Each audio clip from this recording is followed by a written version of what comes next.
തിരുവനന്തപുരത്ത് 300 കിലോയോളം കഞ്ചാവ് പിടികൂടി. കരകുളം സ്വദേശി അഫ്സലാണ് പിടിയിലായത്. ഇന്നോവയിൽ കഞ്ചാവ് കടത്തവേ സിറ്റി ഡാൻസ് ഓഫ് സംഘമാണ് പിടികൂടിയത്. കൂടുതൽ വിവരങ്ങൾ ഇന്ദുലേഖ രേണു നൽകും. ഇന്ദു, വലിയ അളവിൽ തന്നെ 300 കിലോയിലധികം എന്ന് പറയുമ്പോൾ വലിയ അളവിൽ തന്നെ പിടിച്ചെടുത്തിട്ടുണ്ട് ലഹരി.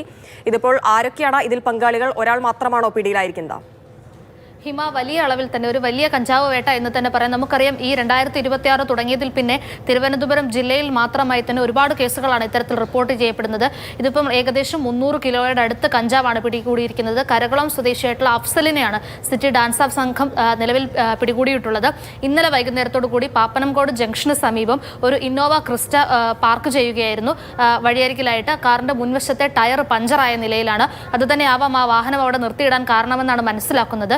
ഇന്ന് ആ വാഹനം എടുത്തുകൊണ്ട് പോകാനായിട്ട് ആൾ വരുമ്പോഴാണ് ഇത്തരത്തിൽ ഡാൻസ് ഓഫ് സംഘത്തിന്റെ പിടിയിലാകുന്നത്.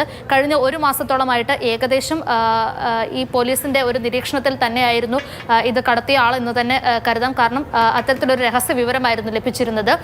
മാത്രമല്ല, ഇത് എവിടേക്കാണ് കൊണ്ടുവന്നത്, ഏതൊക്കെ ഇടങ്ങളിലായി വിൽപ്പന നടത്താനാണ് ഇവർ പദ്ധതിയിട്ടത് എന്നതിനെക്കുറിച്ചുള്ള അന്വേഷണങ്ങളൊക്കെ നടന്നുകൊണ്ടിരിക്കുകയാണ്. അതിനൊരു പ്രത്യേക സംഘത്തെ തന്നെ നിയമിക്കുമെന്ന് city police commissioner K Karthik പറയുകയുണ്ടായി. മാത്രമല്ല, ഈ വാഹനം 300 കിലോയോളം കഞ്ചാവ് അടങ്ങിയ വാഹനം എത്തിയത് ആന്ധ്രാപ്രദേശിൽ നിന്നാണെന്നാണ് മനസ്സിലാക്കുന്നത്. ഹിമ.